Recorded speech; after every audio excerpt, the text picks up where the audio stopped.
You're listening to the Touch 'em Up podcast. I'm your host, Double M, and on today's episode, we have UFC 296, Edwards versus Covington preview, predictions, and analysis. UFC 296 takes place from Las Vegas, Nevada, with a main event bout for the welterweight championship of the world between the current reigning defending welterweight champion in Leon Rocky Edwards as he takes on wrestling standout and pressure personified fighter in Colby Chaos Covington. Will Covington finally get a hold on the gold for America, or will Leon Edwards prove that he's just another headshot dead away from a successful title defense? Then in the co-main event of the evening, you have a battle in a rematch for the flyweight championship of the world. Another fight that is going to be, no pun intended, but chaos, with the champion at 125 pounds in Alexandre Pantoja looking to make his first successful title defense against a man he holds a submission victory over in the number 2 ranked Factory X trained Brandon Raw Dog Royval. And then in the featured bout of the evening, a welterweight fight between top 10 ranked contenders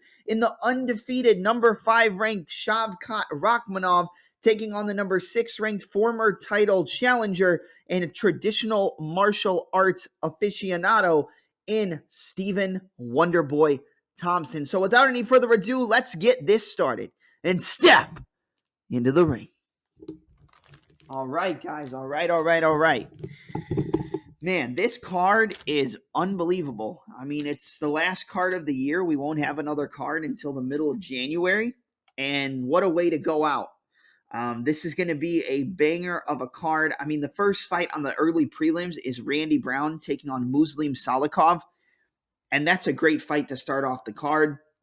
The early prelim headliner of Dustin, Jacoby, and Alonzo Menifield is another great fight. I mean, the prelims, you got Emmett and Josh Emmett taking on Bryce Mitchell. Mitchell coming in on short notice. It's just a really, really solid card. We got back on track last week in terms of a prediction standpoint with, I think we went 8 out of 11. We went 8-3. Should have been 9-2. I don't think Andre Muniz did enough to win that fight against Jun Young Park. I thought the damage and activity, aside from the holding of the positions of Andre Muniz, I thought the damage and activity and output, for as much of it that there was, I thought that went to the side of the Iron Turtle. It was a split decision, so I guess you can't say robbery, but I think Jun Young Park won that fight. And, I know I picked him, but I think he just did more. He had more damage and had the bigger moments in the fight. That's really it. Kevin Jusay looked really, really good. I'm happy from picking him because I know a lot of people are on the side of Song, and Song just got outboxed for the majority of the fight. But yeah, I mean, let's move in to this card. We're going to start off on the early prelims in the welterweight division between Randy Rude Boy Brown and Muslim Salikhov. 17-5 is the record for Randy Brown. Salikhov comes back 19-4. Pretty even matchup, to be honest. I'm actually very surprised that Salikhov is such a big underdog. I mean, he's like plus 225. Brown's coming back at almost a 3-1 favorite. I don't agree with that at all. I know Muslim Salikhov got knocked out by Li Jingliang. I know he got out-pressured by Nicholas Dalby, but you saw what Nicholas Dalby just did to who was believed to be the better Bonfim brother, and Gabriel Bonfim survived the first round and then just melted him and hit him with a knee and an elbow inside the clinch and knocked him out.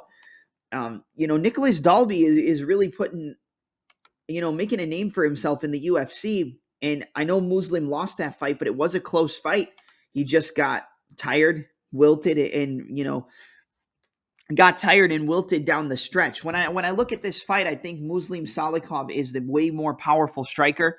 I think he's the more diverse striker with the powerful kicks to the body, the spinning back kicks to the body, the spinning kicks to the head, the 1-2s. I think the key in this fight is the range of Randy Brown. Can he keep Muslim Salikhov behind his jab? Can he use those front kicks to the knee to offset the forward pressure? Can he throw the teep kicks to the body and the front snap kicks? Can he change his stances? Can he draw him into that big right hand? And for Salikhov, it's going to be chopping the lead leg of Randy Brown on the inside and outside of the lead leg, walking him down, landing big spin kicks and front kicks to the body, looking to land head kicks, and just being the more aggressive and more powerful striker. If a finish is going to come here, I would say it's probably Randy Brown by submission or Muslim Salikhov by knockout. I think that Randy Brown can find the range for that right hand if he can keep him at the distance, but it's going to be the range management. If Randy Brown can't control the range and Salikhov's able to get on the inside, he's got enough power in the left hook and the right hand and the uppercuts in the knees to hurt Randy Brown and hurt him bad. And that's a guy that we've seen get clipped, get rocked, and get dropped in multiple fights. He got dropped by Jack Della Maddalena before he got submitted. No shame in that. He got dropped by Chaos Williams at a certain point in their fight. The fight with Francisco Trinaldo was a close fight as well. You know, Brown and Francisco Trinaldo went back and forth, and Brown has that hands low, shoulder roll, Philly shell type of style where he keeps his hands low and tries to counter and pick you off and use that jab to control the range. Like we said, I don't think it's going to be that easy to control the range against a fighter like Salikhov. Now, if he's able to, then Brown might look like a minus 500 favorite. He might be able to keep him at his range and keep him at his distance, but I think eventually the Brown is going to get corralled up against the cage, and I think the body shots, the spinning back kicks to the body, the uppercuts and the hooks on the inside are going to fold Randy Brown. So I'm going to take Muslim Salikhov as the over 2-1 underdog to get a knockout here in the first fight of the night. I think he can close off that range, close that distance, get him up against the cage, and go to work. So give me Muslim Salikhov, first-round knockout over Randy Brown.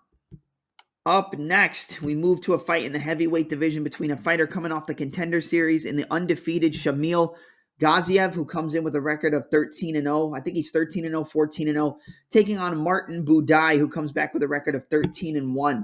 Buday looked good in his last fight in terms of his physical shape. He looked like he took his training camp more serious, and he's just a heavy pressure guy, man. He's moving forward, trying to land big punches, land knees to the body, push you up against the cage, knees, elbows, really just suffocate you, get you to the ground, and overwhelm you. Shamil Gaziev is a fighter who, obviously coming off the Contender Series, we've all heard of the Dana White Contender Series fade.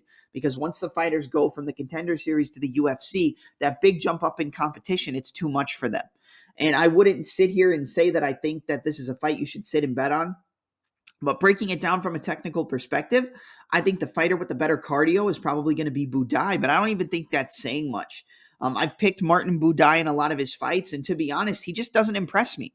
I pick him because he's able to get the fights where he needs it to be, but every fight that Buday is in, aside from fights he gets finishes in, whether he's able to lock up a submission or land ground and pound, his fights are always close, and there's a chance he could lose those. And I think Shamil has that power. He has the aggressiveness, the forward pressure, and the big power in his punches to be able to hurt a guy like Buday. Now, later on in the fight, midpoint of the second round into the third round, I think that Buday, if he's able to get Shamil up against the cage in the clinch positions, land knees, land elbows, and just put his weight on him and tire him out, then we could get a late finish from Buday via ground and pound from the full mount, or maybe Shamil gives up his back and gets choked out. I could see a late submission or a ground and pound TKO for Martin Buday, late second in the early third round. But early on, I think that the power and aggressiveness and just overall activity of Shamil with the technical ability, I mean, on the Contender Series, he dropped the guy with the first right hand he landed, and then he ended up going for a rear naked choke and getting it. He did get out scrambled in certain positions by the guy on the Contender Series as well, but which isn't going to be a great look against a grappler like Buday. But I think the power, aggressiveness, the fight finishing power, it comes from the side of Gaziev, and I'm going to go with him. I know he's an underdog. He's like plus 140 or plus 125, plus 130. I'm going to go with Gaziev to be able to land the more fight impact or the more impactful shots, have the bigger fight altering moments. And I think Buday might get a couple takedowns, but at the end of the day, I just think the bigger moments are going to come from Gaziev. And I think he's going to land big shots on the chin of Buday. I could see a TKO. I'll go with it. I'll go with Shamil Gaziev, second round TKO. I think he hurts him with a big right hand, drops him, and gets him out of there. But at the same time, this is a close fight, but I think Gaziev is the right side here. Up next in the featherweight division, you got a battle between Andre Touchy Fili taking on Lucas Almeida. I'm going to be honest, man. Lucas Almeida looked terrible in his last fight against Pat Sabatini. And the way we saw Diego Lopez finish Sabatini in round one is exactly how I thought Lucas Almeida was going to finish Pat Sabatini. But he wasn't able to get his striking off. He got pushed up against the cage, got taken down, and the minute he got taken down, he didn't really have any jiu-jitsu off of his back. He didn't have an ability to get back up to his feet. He didn't have an ability to work his way to the fence and break off and turn back to the center. Now, I think that was more the opponent that he had because Pat Sabatini is such a heavy top grappler. He has really, really solid ground and pound from the top. And, he's always going to be hunting for submissions. And if he can't get submissions, he'll make sure that the position is secured and he'll ground and pound you until you give him a submission. I think that this fight is going to be close because I think that the power of Lucas Almeida can shut the lights out on Fili early in this fight. Now, Fili's a really solid striker, mainly fighting out of southpaw. Really good left head kick, 1-2s down the middle, using the jab very well. Puts his combinations together, punctuates his combinations with kicks. He has good grappling and good counter wrestling. And I think if it's a full game plan from Andre Fili with the takedowns, with the mixing up of the strikes, with the striking to the grappling, exchanges, I think that Fili can run away with this fight. I think that Fili can dominate this fight if he mixes it up and uses the grappling, uses his wrestling, looks for submissions. If he gets Almeida on his back, Fili's going to be able to dominate on the ground. But I think Fili has that mind or state of mind where he wants to strike it out with the opponent. He wants to beat the opponent at their own game. He wants to be able to outstrike the striker. And I don't think that works out for him here against Almeida, man. Almeida has a beautiful left hook. He lands good 1-2s, punctuates his combinations with kicks, good low kicks, good body kicks, changes stances between orthodox and southpaw. And I think that Fili's ego is going to get him in trouble in this fight. If he uses his wrestling, like I said, I feel like he can dominate, but I think he's going to want to strike, and I think Almeida's going to catch him with that left hook on the chin in the first round and knock him out. I know Fili's always been a durable guy. We saw him get knocked out by Joe Anderson Brito in the first round. We saw him get chinned and stunned by Nathaniel Wood, and he also stunned Nathaniel Wood himself. We've seen him get rocked multiple times, and I think a fighter with the kickboxing acumen and the power in the boxing of Lucas Almeida is going to give Fili a lot of trouble in this matchup. And I'm actually surprised that Almeida's like a plus 150, plus 145 underdog because I think you have to take a shot on the dog here in Almeida. I think people are looking at that fight with Pat Sabatini and seeing how he got taken down, didn't have much to offer off of his back, got out grappled and got controlled. Fili doesn't have the level of grappling that Sabatini does. And even if he does, he doesn't go to his grappling much in his fights. It would be smart for him to do so, but he likes to strike. And I think he can definitely hurt Almeida on the feet. We've seen Almeida get hurt in the fight with Michael Trezano, and then he got clipped with a big left hook and got knocked out. He throws that right hand, and he always comes back with that left hook. He turns it over perfect. All his punches that he throws are very technical, very crisp. The low kicks are good, like I said, punctuating the combinations with the low kicks.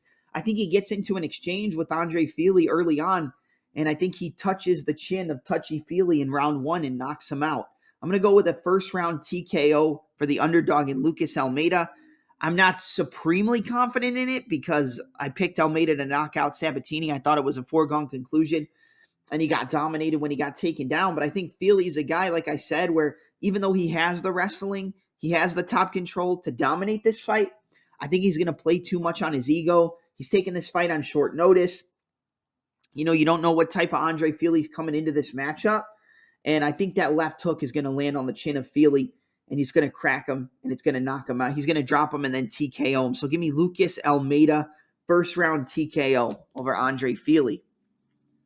Up next, we move to a battle in the flyweight division between Tagir Ulanbekov, who's ranked number 12, taking on the number 15-ranked Cody Durden. This is a close fight. It's a tough fight to break down because I feel like the more technically solid fighter is Tagir Ulanbekov. I feel like he has a really solid 1-2. He lands good strikes on the feet, but he can get clipped himself. And he's mainly known for his wrestling, his takedowns, his top pressure. But here's the thing. He lost to a guy like Tim Elliott. Elliott got takedowns on him. Forward pressure, very awkward style. Landed a big shot. Even dropped Ulanbekov. Gave up some takedowns as well, but worked his way back up to the feet. And I feel like the scrappiness of Tim Elliott is very similar to the fighter that we have in Cody Durden. I think Cody Durden is a very similar look to a Tim Elliott. And I think Durden's forward pressure, Durden's a guy I've always counted out. I'm going to be honest. I don't know if I've ever picked him in any of the fights that I broke down on this podcast. And I've been wrong every time if I picked against him, except for the Mokaev fight. I picked Mokaev by sub. But the rest of them, I mean, I just can't get a read on this guy. So I think it's about time I stop doubting him and I see what this guy has to offer. He lands 1-2s. He's got decent striking on the feet. A lot of people talk about his wrestling, his top control, his top pressure, and it's very good. He's got very good scrambles. He maintains the top position. He can go for submissions, but this guy can strike too. He has a good 1-2, good right hand. The 1-2 is his best shot, and he even uses the 1-2 to close off the distance and then shoot into takedowns, like a head on the inside single, head on the outside. And I like the dog in Cody Durden, man. Not just because he's an underdog in this fight. He just never stops. The guy's going to come forward. He's going to get in your face. He puts himself in some bad positions, like against Jake Hadley. He left his neck out there to get caught in a guillotine a couple times. But I thought Jake Hadley was going to make that fight look easy, and Durden kind of dominated him aside from those submission scares. I think Cody Durden is a very tough competitor. I think that he has the cardio to keep it up for 15 minutes. He just has to watch his neck. I mean, Ulanbekov caught Nate Maness in a guillotine early in the first round, even though Maness was dropping to flyweight. He got submitted early, which I don't think you can take too much from that, but based on the fact that Durden's a heavy wrestler and shoots with his head on the outside, he's going to have to watch out for the guillotine, but I feel like he's going to be ready for it. I mean, it's always live. If Ulanbekov wins this, I think it's with a guillotine choke and he submits Cody Durden, but I think the forward pressure, the 1-2s, the activity on the feet, the top control, the cardio, I think that all goes to Cody Durden. And I'm going to take him here as the underdog. I think he's plus 145, plus 140. I know you're picking against the Dagestani, picking against the OV, but I'm going to go with Cody Durden. I think it's a very similar fight to the Tim Elliott fight. And I think that Durden's just going to have more output. I think he's going to have more gas in the tank over the 15 minutes. And I think he's going to put together a good performance with takedown, striking, and mixing it all together very well. So give me Cody Durden to win via, I'm going to go with a third round submission, actually, or a ground and pound TKO, a third round submission. Give me Cody Durden. Cody Durden, third round rear naked choke submission. Finds the back, overwhelms him, exhausts him, and gets the sub in round 3.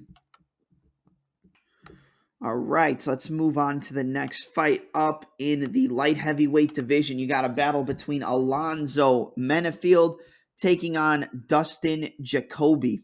Very, very close fight and a very tough fight to call. The more technical striker, the more well-rounded striker is going to be Dustin Jacoby. I mean, he moves between southpaw and orthodox. He changes his stances.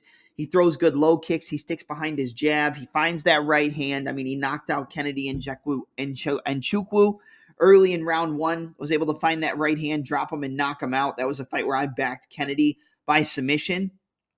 And then Jacoby shut me up quick. He lost the fight to Azamat Murzakanov, got dropped with a few right hands, hurt a few times in the fight, and the bigger moments were just from Murzakanov. But I thought that later on in the fight, the wrestling, the takedowns, the cardio in the third round was very, very solid from Dustin Jacoby. I think Alonzo Menifield is going to be outmatched when we get to that third round. I think that he's going to be the slower fighter. He's going to be, out on his feet due to exhaustion, and I think we could see a third round finish from a fighter as technical as Jacoby.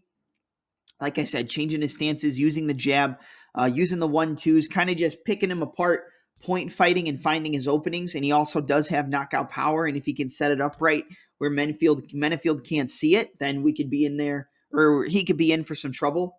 Menifield is going to be live in round 1 to land that big right hand, to land a big shot on the chin of Jacoby and knock him out. I'm just going to be honest with you.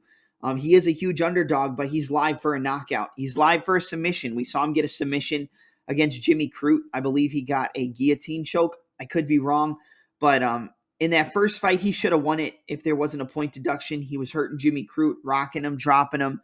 I mean, knocking him all over the cage. He got tired. He lost the last round, but it should have been a clear decision for Alonzo Menifield, 29-28.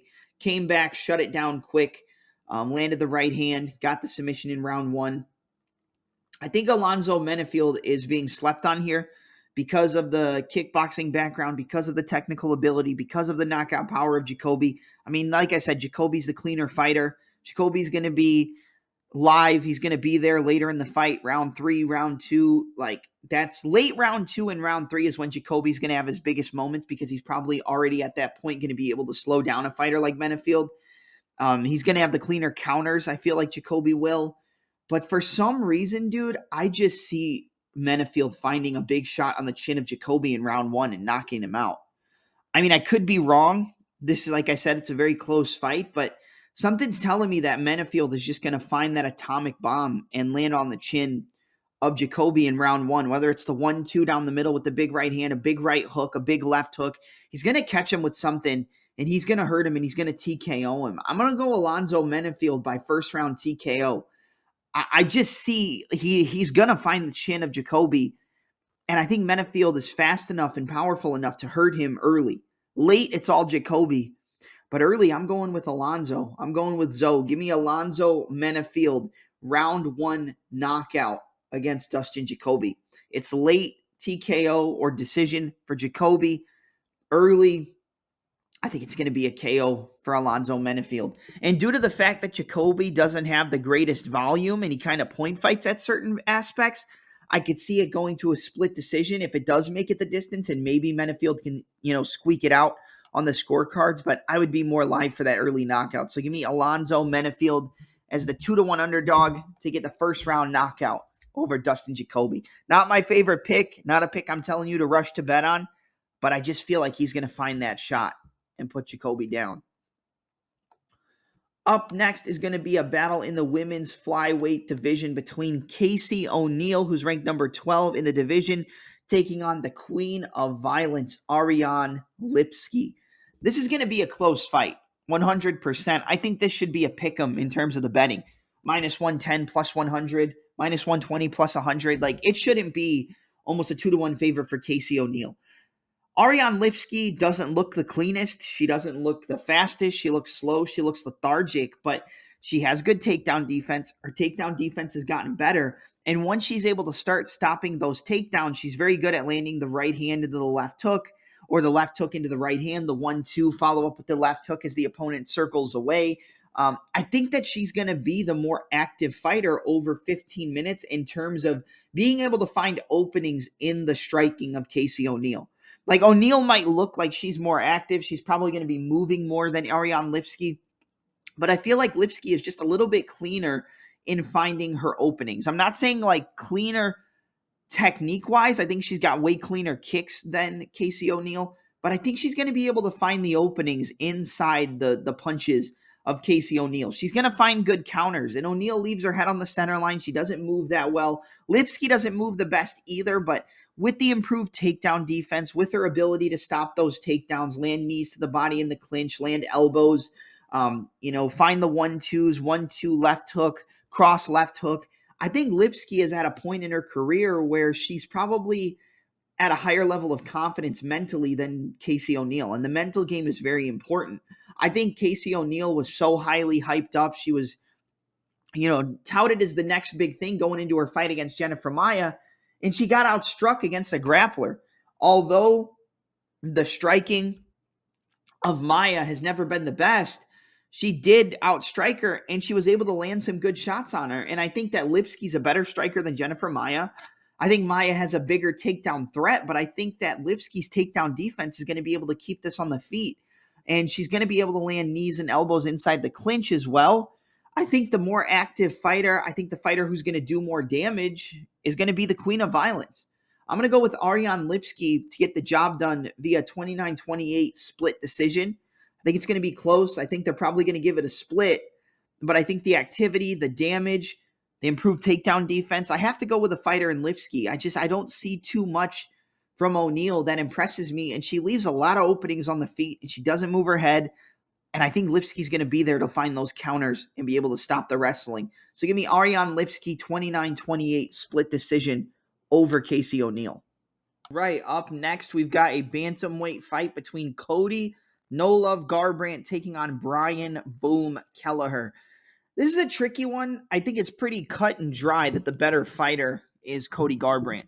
He has better footwork, better movement. He's the faster fighter. He has the better wrestling. I think Kelleher probably has the better left hook, and he has the better submission game. So if Garbrandt gets caught in a submission, or let's say Kelleher rocks him with a big shot, and he grabs his neck. I think Kelleher is live for a sub. You do have to worry about the chin of Cody Garbrandt. I mean, even in that last fight, I took Garbrandt by decision over Trevin Jones. And that was a fight that he should have absolutely dominated. And he did early, but the later on in the fight, Trevin Jones was finding him. He was landing his shots.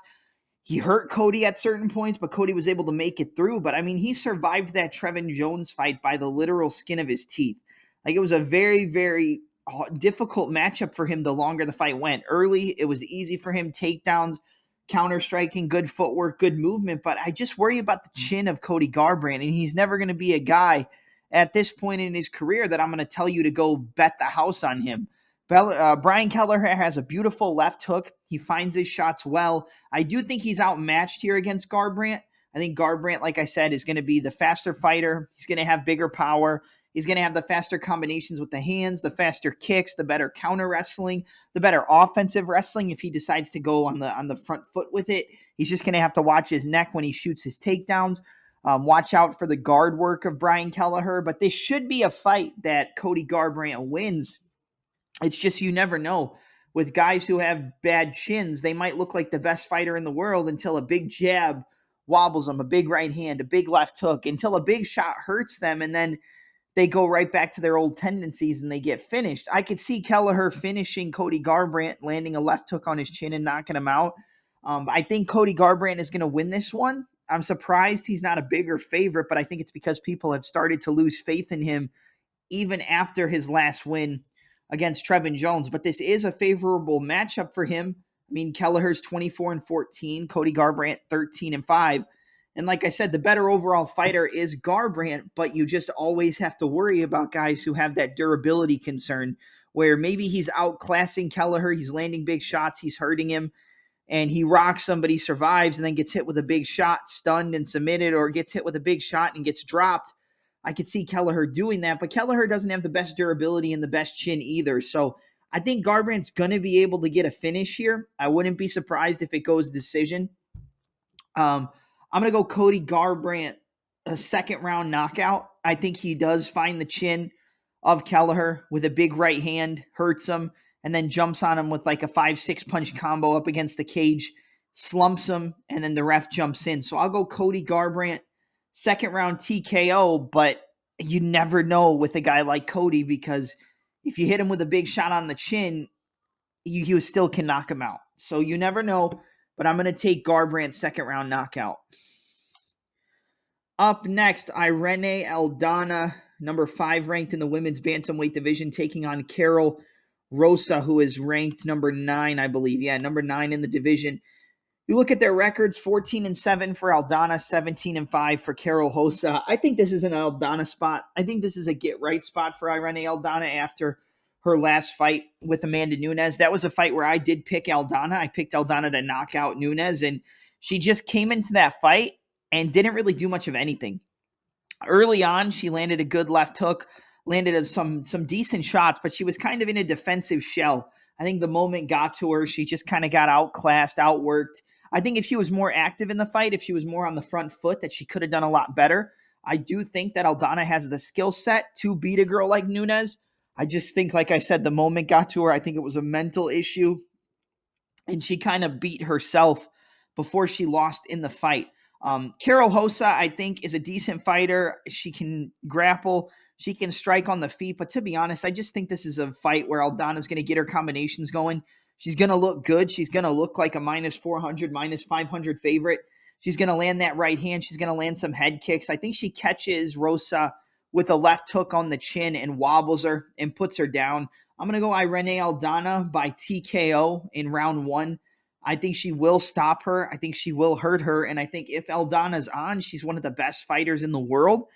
And I think she's going to look on in this fight. Like I said, I think Karol Rosa is a fighter who is being used to propel Aldana back up to the title contention.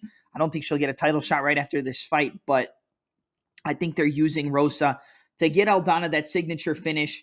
I think that left hook's going to land right on the chin and with a big counter, drop Karol Rosa and get her out of there. So give me Irene Aldana or Irene Aldana round 1 knockout against Karol Rosa. I think this is a good fight. I think this is a good betting pick if you're looking at the betting odds, but I think Rosa's good. I mean, you never know with women's MMA, but I think she's just going to get clipped. The boxing of Aldana's elite, and I think she's going to clip her on the chin and put her out.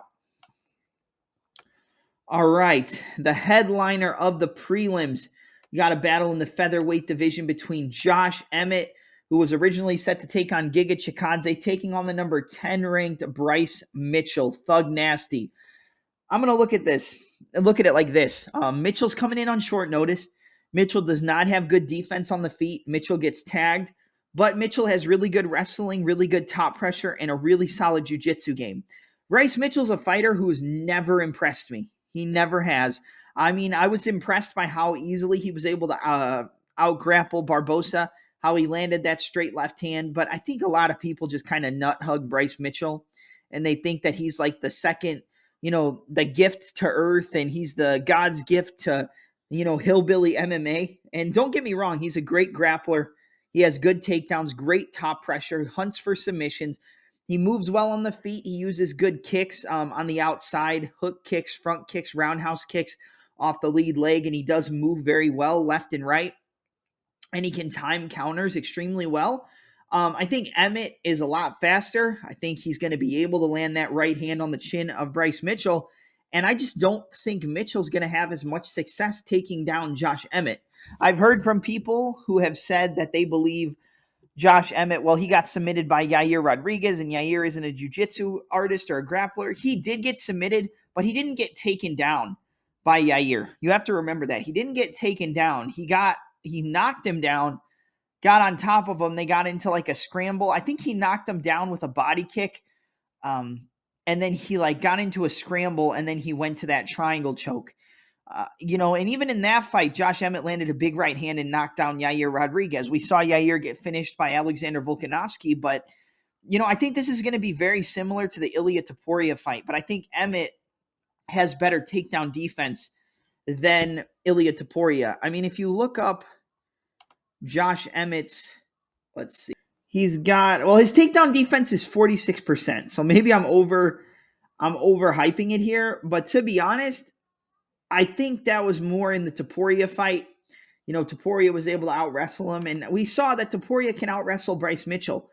Even though he was rocking him and hurting him on the feet, I think Mitchell can get the takedowns.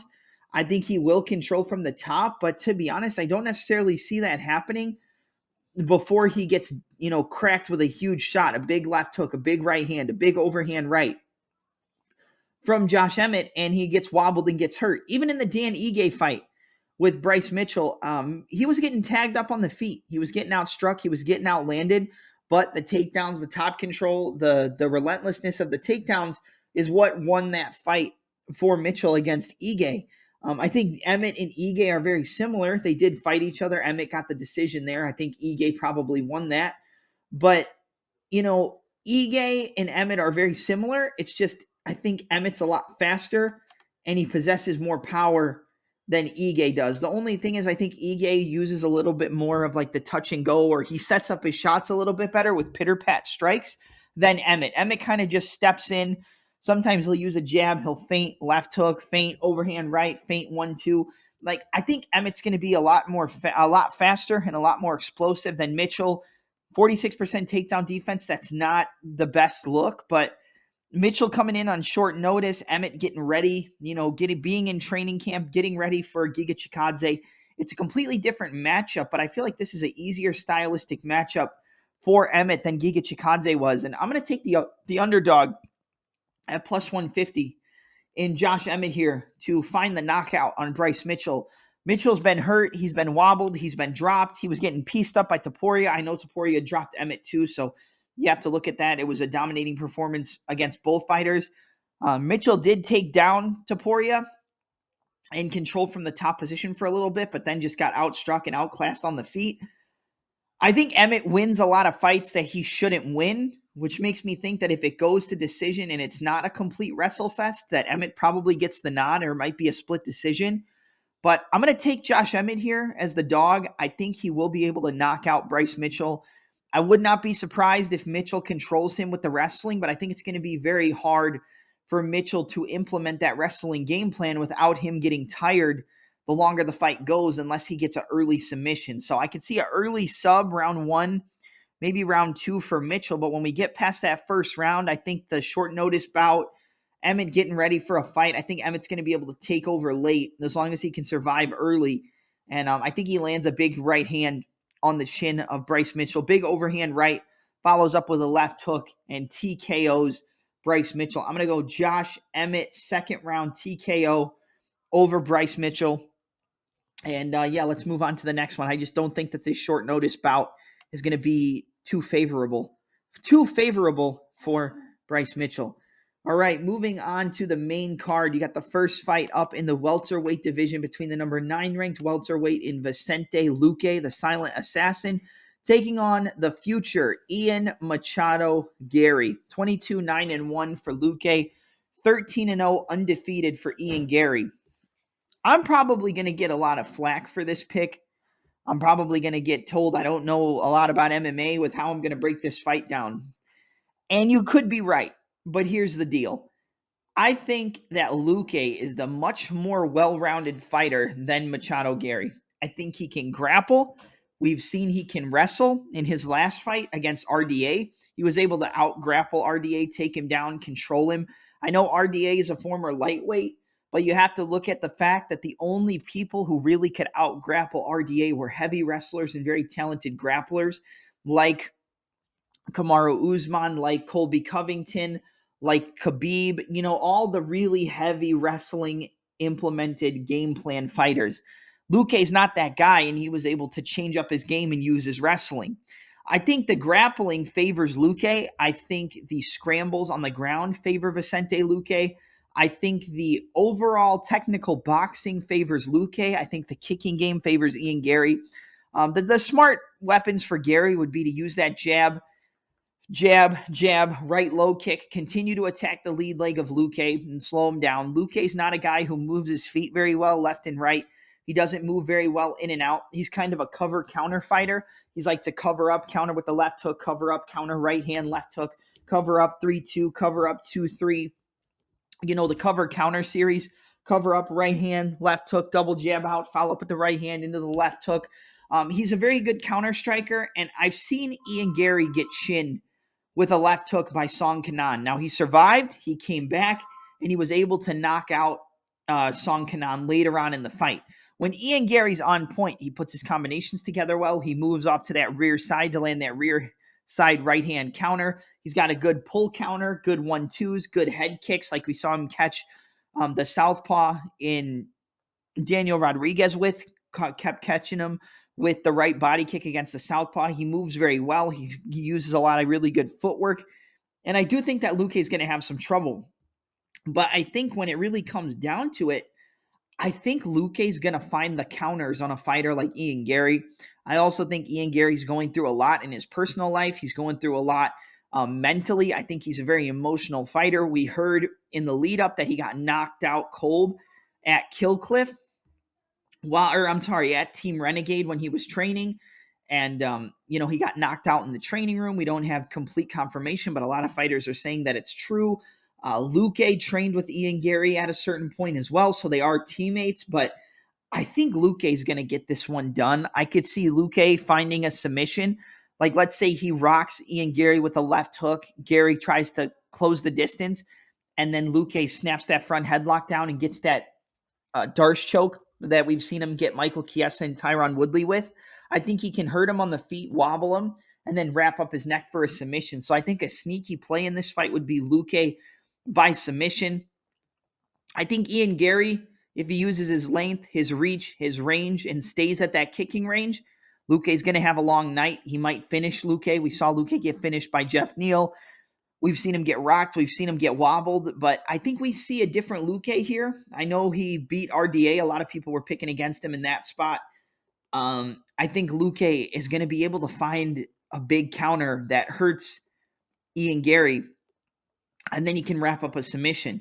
Sometimes he gets a little behind on the volume, which could be a problem against a guy like Gary, who, like I said, is going to use that jab, chop the low kick, 1-2, pull counter right hand, left hook, right head kick, attacking the body kicks, constantly moving. Gary's a very smart and cerebral fighter.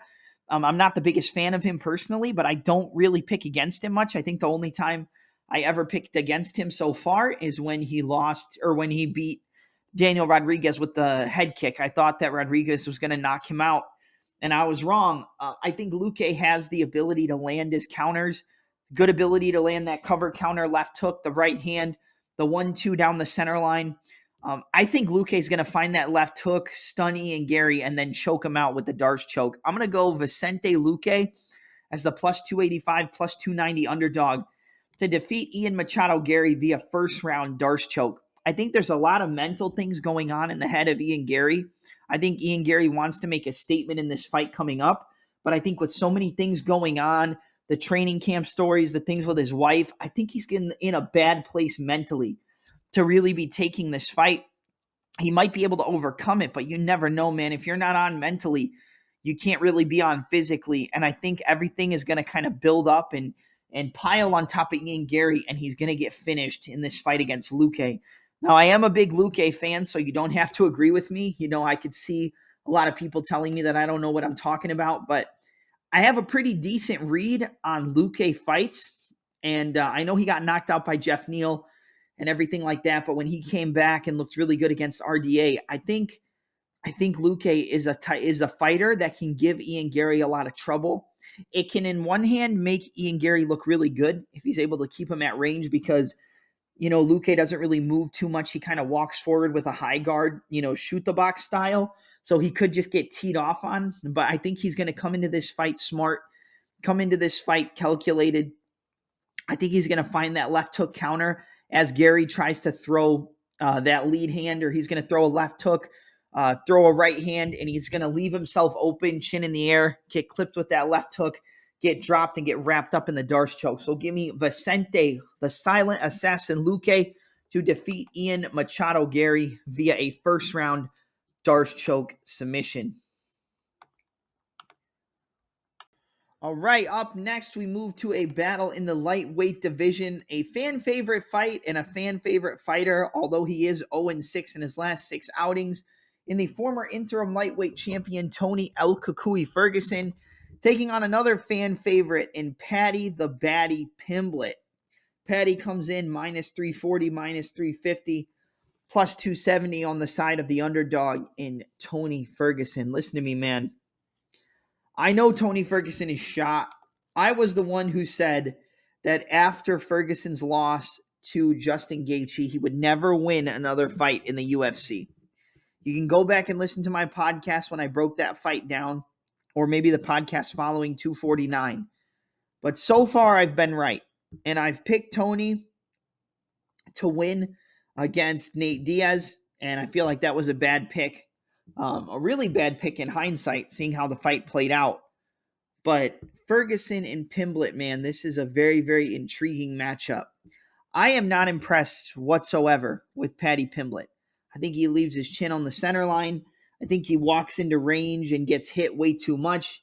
I had like a $1,500 swing with Paddy Pimblett to win on the money line against Jared Gordon. And honestly, I thought he edged it out, but it was very close, and they could have easily given it to Jared Gordon.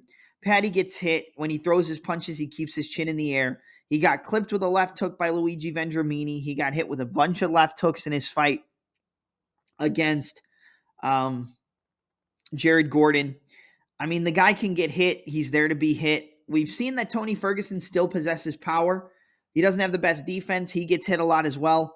But I think the more powerful striker overall at this point in their careers is Tony Ferguson. I think the better overall grappler is Paddy Pimblett. I think if the fight ends by submission, it's probably going to be Paddy the Baddy finding the way to the back of Tony Ferguson and getting a rear naked choke, trapping his arm, going for a rear naked choke, and getting a sub. The fact that Bobby Green submitted Tony Ferguson in that head and arm choke, I feel like that submission was kind of a fluke, but no knock on Bobby Green. He got it done. Pretty much dominated that fight, but he did get dropped by Ferguson with that left hook. Ferguson dropped Michael Chandler with a left jab. It was like a left straight or a jab hybrid and dropped him. So he still possesses power. He still can throw. He gets hit a lot, but I don't think Paddy the Baddy has the power to knock out Tony Ferguson. I think Tony Ferguson has the power to knock out Paddy Pimblett, especially the fact that he leaves his chin in the air. Paddy gives up his back in grappling exchanges. I think Tony could find his way to the back and potentially look to set up that rear naked choke, look to tie him up and maybe go for an armbar off the right or left side. I think the better overall grappler, though, is Pimblett, and if there is a sub, like I said, I think it would come from the side of Paddy. Paddy has good 1-2s. He throws that rear uppercut like a bolo punch. Left hook, right hand. 1-2s down the middle. He has a good lead left head kick. I could see him catching Tony Ferguson with that lead left head kick and potentially knocking him out if Tony doesn't see it. I mean, we saw Michael Chandler knock out Tony Ferguson with that front kick. I think the lead left head kick could definitely be a weapon for Paddy the Baddy. The 1-2s down the middle, the lead left head kick would probably be his biggest weapons. For Tony, it would be the switch stance left straight, the switch left straight, a good jab when he steps in, the right hand, the lead uppercut I think is a good weapon against the guy who pulls his chin in the air and then leans back. Spinning elbows maybe, but you don't want to give your back up to Paddy Pimblett, so I would, refrain from more of the spinning techniques. I know he's working with David Goggins, which is going to build his cardio. It's going to build his mental. And I think, honestly, the mental is the biggest thing. Like, even though people say that it's not, you could tell that after the Gaethje finish, he got a lot more reckless or a lot more gun shy in the exchanges. He would turn his back. He would turn sideways. He would turn and spin away and kind of give his back to the opponent.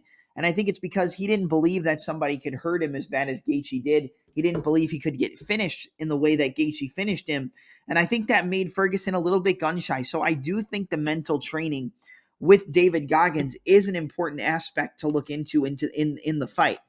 I do think that at this point, Paddy Pimblett is more durable. I think he has more left in the tank, but I don't think that that's a big shock or a surprise at this point. And honestly, I think that Paddy Pimblett, I could see Tony Ferguson winning this fight. I could see him knocking out Paddy the Baddy. I could see him outstriking Paddy the Baddy on the feet. And I think Tony Ferguson can win this. And I'm going to go with Tony Ferguson.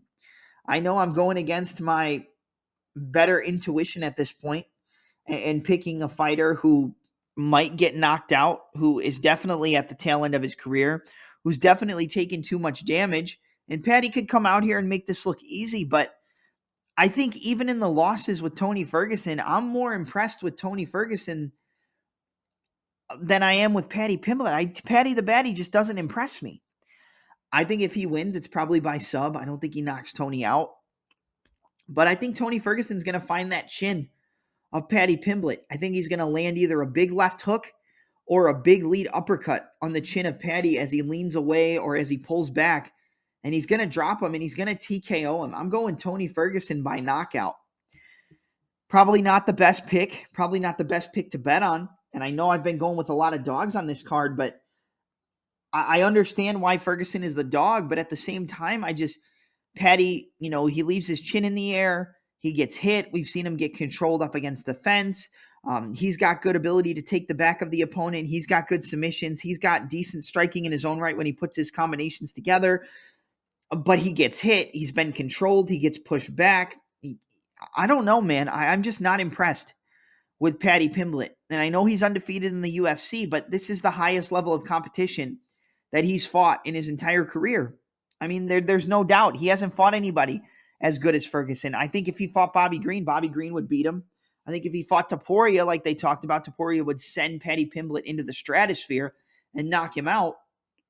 I think Ferguson has a shot in this one. I really do.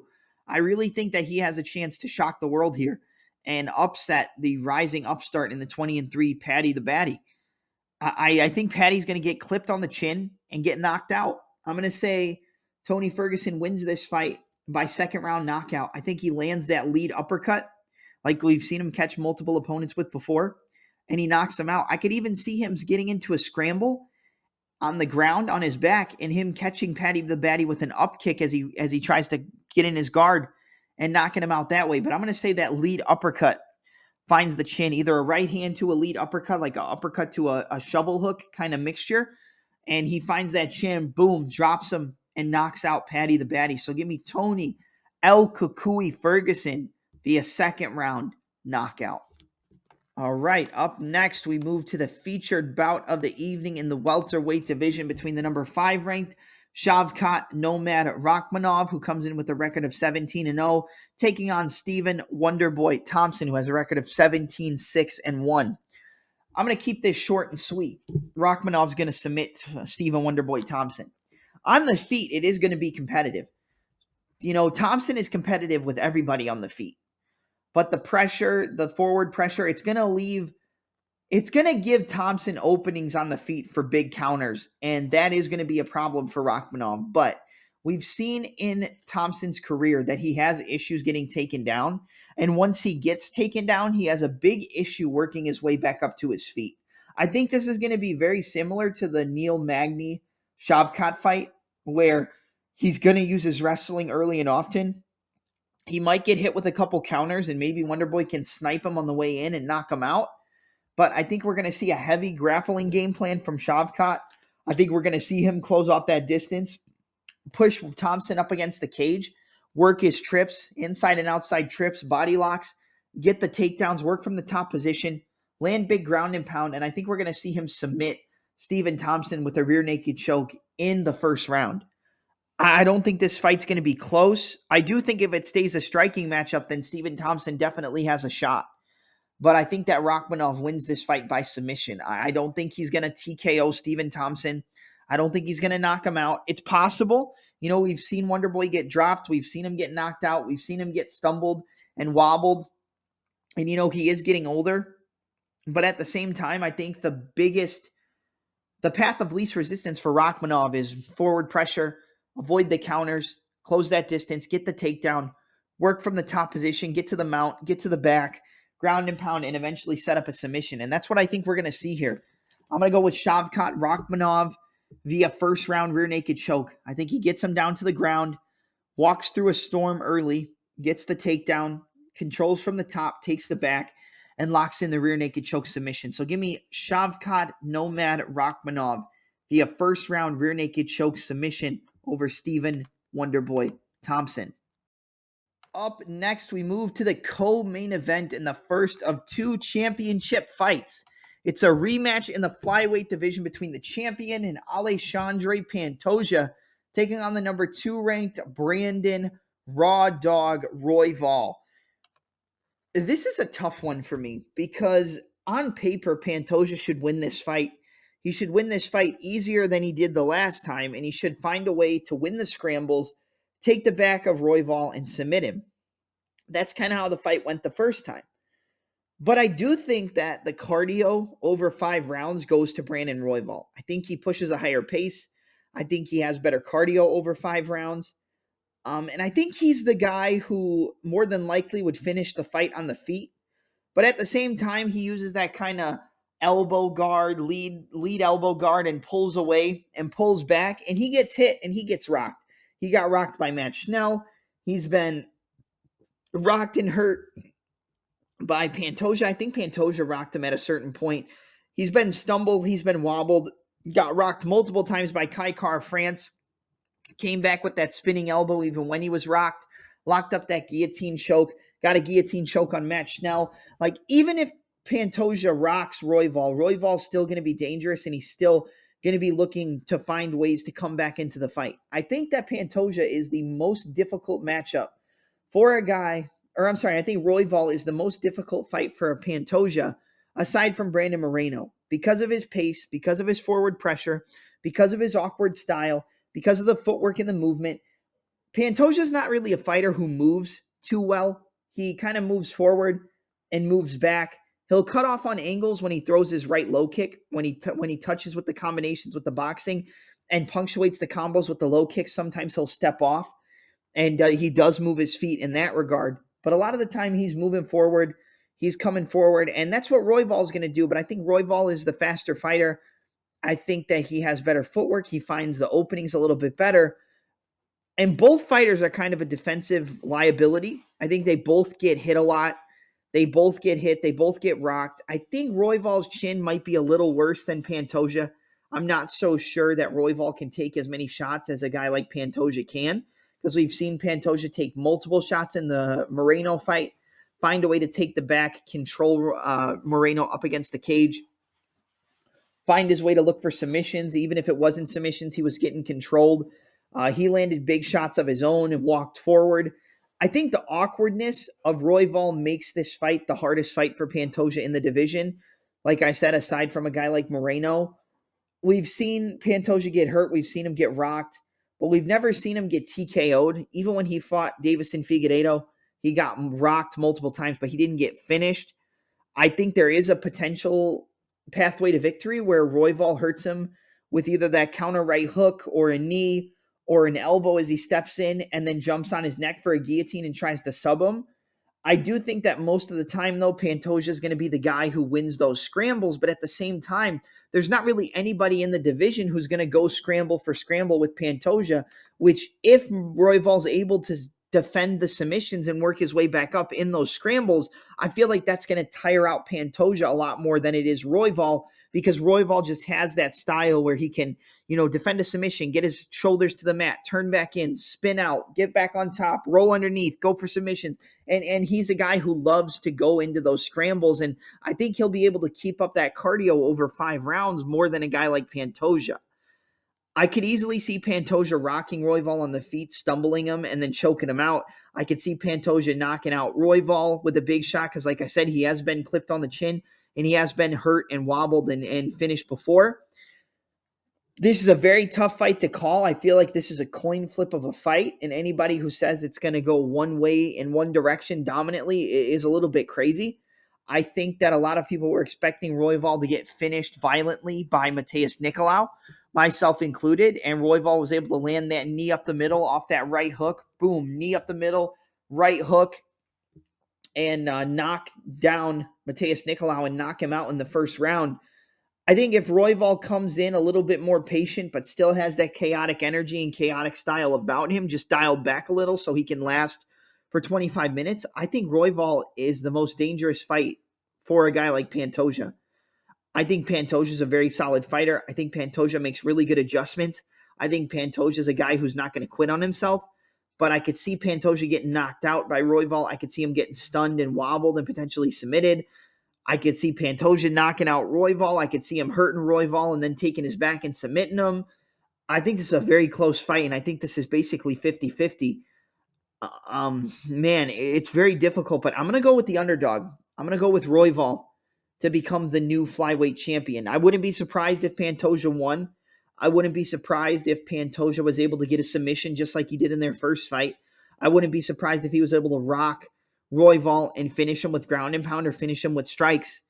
And I wouldn't be surprised if Royval finished Pantoja, because Pantoja, even though he has the durability, even though he doesn't quit on himself, he does get hit a lot, and he does not have the best defense when it comes to strikes coming back at him. So I'm going to take a shot on the dog. I'm going to say that Royval is able to land a big knee or a big elbow in an exchange and hurt Pantoja, rock him, jump on him, and I'm going to say he actually submits Alexandre Pantoja. I could see a ground and pound TKO, but I think he rocks him really bad with either a knee or a big elbow as they both come into range. He jumps on his neck, locks up that guillotine, and chokes him out. So give me Brandon Raw Dog Royval to become the new UFC flyweight champion via a third-round guillotine choke submission. I'll even say it's an arm-in guillotine. I'll do you one better. Arm-in guillotine choke submission where he chokes Pantoja out cold and becomes the new flyweight champion. All right, and now we move to the main event of the evening for the welterweight championship of the world between the champion and Leon Rocky Edwards taking on Colby Chaos Covington. You have Covington coming in at around a plus 120, plus 125 underdog. Leon Edwards, minus 140, minus 150. This is a very tough fight. I'm actually very surprised at how many people are siding with Colby here. Not because I don't think he has not that I think he doesn't have the style to beat Leon, because he does, with the heavy wrestling, heavy forward pressure, nonstop movement, nonstop cardio, nonstop takedowns. I think he definitely has a style to wear down a fighter like Leon Edwards over 25 minutes. I think he's a better I think he's a more difficult style of wrestling for Leon than Kamaru is. But Kamaru was such a good defensive wrestler that Colby couldn't really get any takedowns on him. I think Colby will have an easier time with the wrestling against Leon because he's more aggressive with it and he chain wrestles, head on the inside single, the head on the outside single, to the body lock, to the trips, attacking with the rear naked choke to have the opponent just fight the hands and give up position, landing some ground and pound. I mean, Colby's going to be foot on the gas, moving forward on the pressure from the beginning to the end. And over a 25-minute fight, that is going to wear on a guy like Leon Edwards, who likes to keep it more technical, who likes to keep it at kicking range, land that left body kick, land the left head kick, the check right hook to the left body kick, the jab to the rear head kick. I mean, that is what he likes to do. That is what a fighter like Leon likes to do. I think it's going to be difficult early, but I think he's going to start landing those front kicks to the body. He's going to start landing knees in the clinch, knees off the break, elbows off the break in the clinch. And I think the longer the fight goes, I think Colby is not going to be able to handle the damage that Leon is going to be able to dish out. Colby got knocked out by Kamaru, even though it was like a dislocated jaw. He got dropped multiple times early in the second fight against Usman with a beautiful left hook. I mean, it was crisp. And I mean, he was basically out, but he worked his way back up, got right back in his face, right back on the pressure. But Leon is so much more technical with the striking than Kamaru. He's so much better at picking his shots. He's so much more well-rounded in terms of using kicks to the body, to the legs, to the head, using elbows inside the clinch, striking off the break with knees and elbows. He's so much more well-rounded that in the chaos of what Colby's going to bring with the forward pressure, the 3, 4, 5, 6 punch combinations, the changing levels to the takedowns, back up to the body locks, back off on the striking, 1, 2, 3, 4, shoot the takedown. That's going to get tiring for Leon, and he might just get put on the back foot the entire time. But I think dealing with a fighter like Usman is going to make Leon be more adept to fighting a fighter like Colby. Even though they're different styles, I think there is similarities there. Obviously, you saw how close both of their fights were. There's even an argument that Colby won that second fight at UFC 268 and should have won the title. But honestly, I think Leon is just too crisp and too technical, and he's going to be able to find shots inside of the less technical and more defensively irresponsible Colby Covington. He's going to be able to find those counters. He's going to be able to find the straight left hand. He's going to be able to find the elbows, the knees, the body kicks, the head kicks. I think what's going to happen is that Colby's going to get butchered in the second, in the third round. And I think in the fourth round, Colby's going to move forward and get into the clinch. And just like the Gunnar Nelson fight, I think Leon's going to land an elbow off the break inside the clinch. And he's going to knock Colby Covington out cold. He's going to get him in the clinch in the over-under. He's going to push off and land that elbow right off the break in the clinch on the chin of Colby Covington and knock him out.